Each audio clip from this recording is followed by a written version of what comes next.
Hi there, today I'll be traveling on one of the world's strangest sleeper train, in a capsule hotel layout from Shenzhen to Beijing. You might be wondering, what does a capsule hotel have to do with a sleeper bullet train? In China, the typical high-speed sleeper cabin looks like this, but tonight's train has this bizarre front-facing cubicle layout. Join me on my journey and let's find out if it's worth the hype.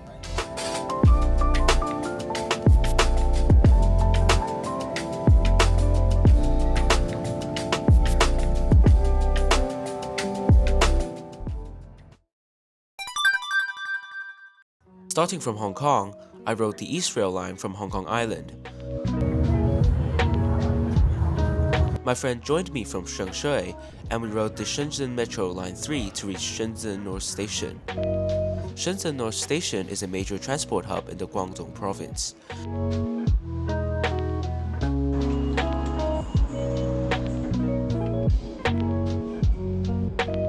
Stupid me got scammed by the internet and got the departure time wrong, so we're now running to the platform.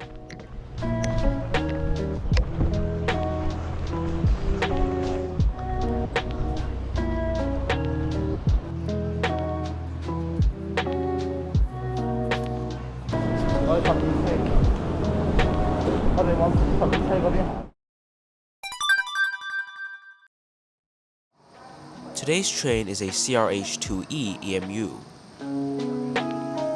The original version of the train was based on the Shinkansen E2 series. After major modifications by CRRC, this version, with only 3 sets ever produced, has a front-facing sleeper configuration. Watch till the end to know how to book a ride on this unique train. The exterior windows of this train resemble double-decker, but is it really one? Driver cars 1 and 16 are fitted with 40 soft sleeper cubicles, and all other cars are fitted with 60 cubicles, with an exception of car 9, the dining and crew car. I'll explain that later. I am seated in car 12 today.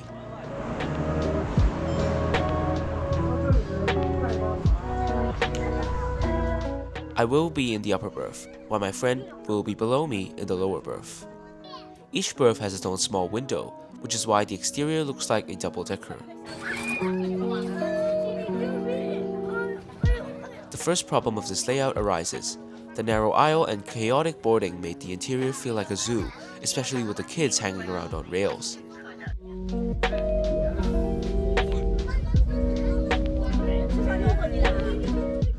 We departed Shenzhen North Station strictly on time. We will be traveling 2,400 kilometers in the next 12 hours, reaching speeds up to 250 kilometers per hour.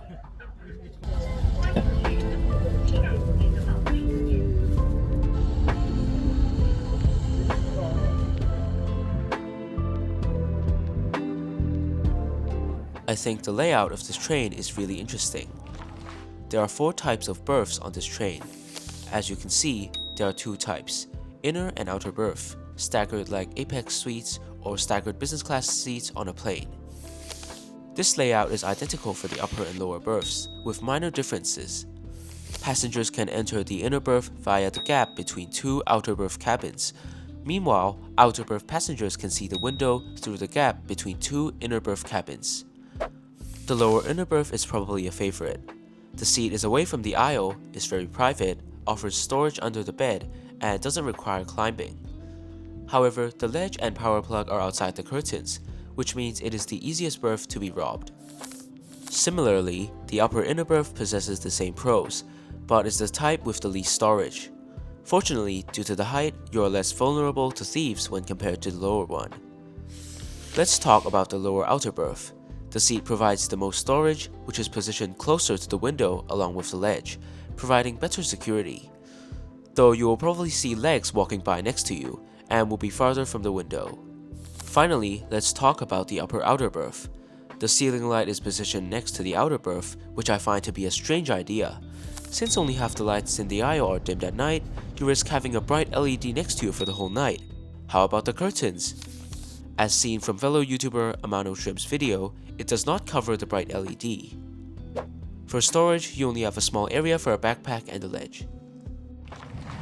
I would go for the lower inner berth if I was traveling solo. With my friend in the lower berth, I could take advantage of his storage space, so I chose the upper, which provides a better view. So, which would you choose? Tell me in the comments. I'd love to see your thoughts on this. We are now at Dongguan South Station, just 15 minutes after departure. If you find the seat explanation helpful, consider subscribing and liking this video. Thank you!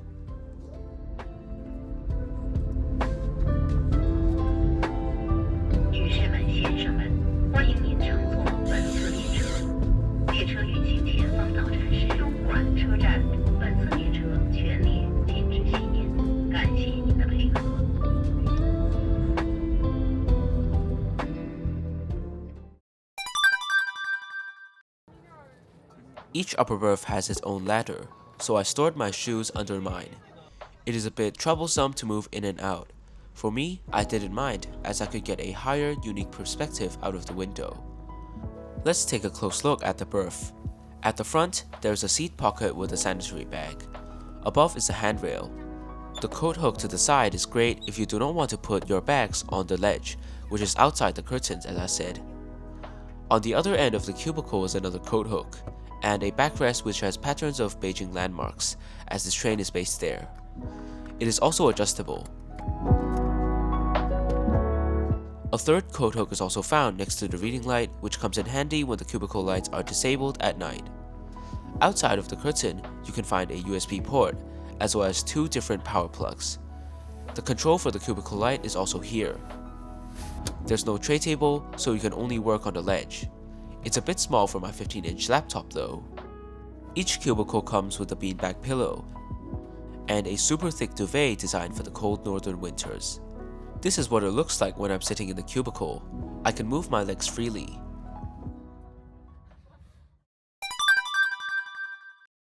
As I was quite hungry, we went over to the dining car.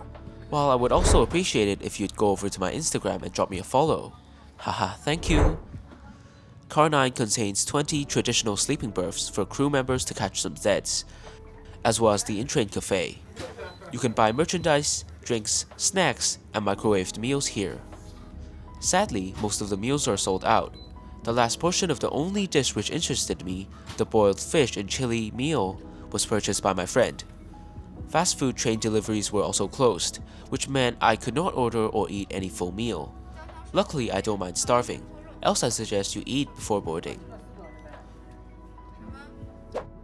Fortunately, my friend agreed to split a part of his meal for me. The set comes with a few chunks of fish in a chili sauce, as well as a bowl of steamed rice. I don't have high expectations for this dish. Chinese microwave meals are super chemical. To my surprise, the rice was short grain and tasted really good. The stickiness is perfect for me. The fish, however, just tasted super MSG as I expected. Guangzhou, the capital of Guangdong, is home to 14 million people. Our train is not calling at the new Guangzhou South Station, instead here where you can see green-skinned trains. After Guangzhou, our train will travel 1,974 kilometers, reaching Shijiazhuang Station in Hubei province after 9 hours. 女士们、先生们，列车已经到达广州车站，请您携带好随身物品下车。下车时，请您注意站台与列车之间的缝隙。下次旅行再会。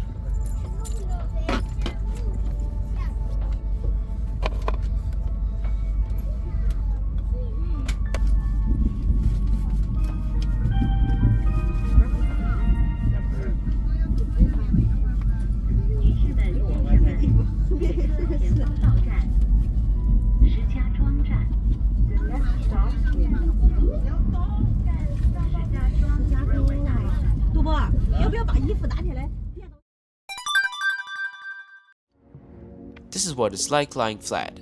My legs and feet can still move freely. The width is comfortable enough for me. Good night, but did I actually fall asleep? I've got to point out a few problems. Firstly, the curtain is not that good at blocking light. When you are laying flat, the curtain does not fully cover.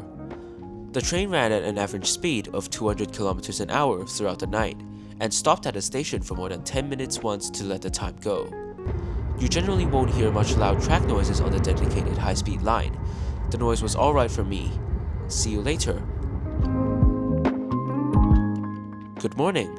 After 1 hour of sleep, I woke up at Shijiazhuang at Hubei province. we already traveled 2,000 kilometers. The sun was slowly rising as we continued heading towards Beijing.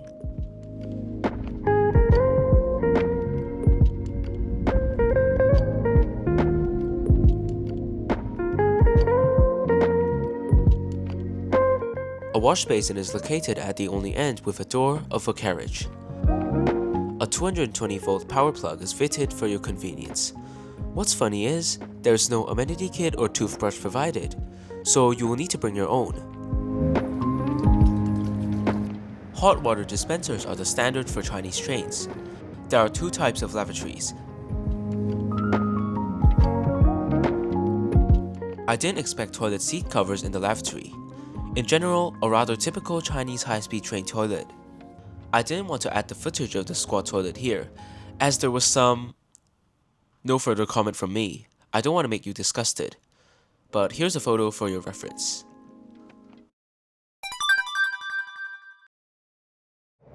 Now, is this innovative layout worth the hype? Should you choose it over the old configuration? How was my sleep?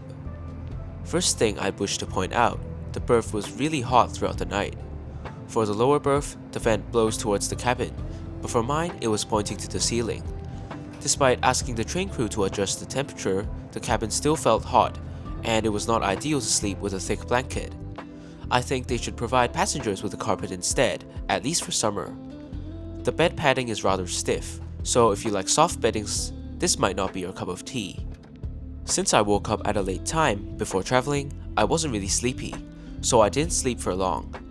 If you worked or traveled a whole day before boarding, it might work better for you. To sum up, I would suggest this train for backpackers. The seat gives each traveler a private space to rest. If you are traveling as a family, the traditional layout might suit you more. Last but not least, if a person snores like a pig at night, the entire train car will hear, so choose wisely. How should you book this train then? It's actually quite simple and reliable. The train usually runs sleeper services between Beijing West and Shenzhen North on Fridays, Saturdays, Sundays, and Mondays. In the China Railways booking website, you aim to look for departures without second-class seating and only have soft sleeper for sale.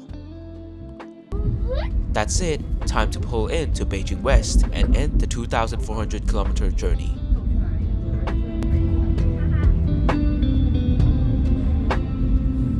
女士们、先生们，列车已经到达北京西站，请您携带好随身物品下车。下车时，请您注意站台与列车之间的缝隙。下次旅行再会。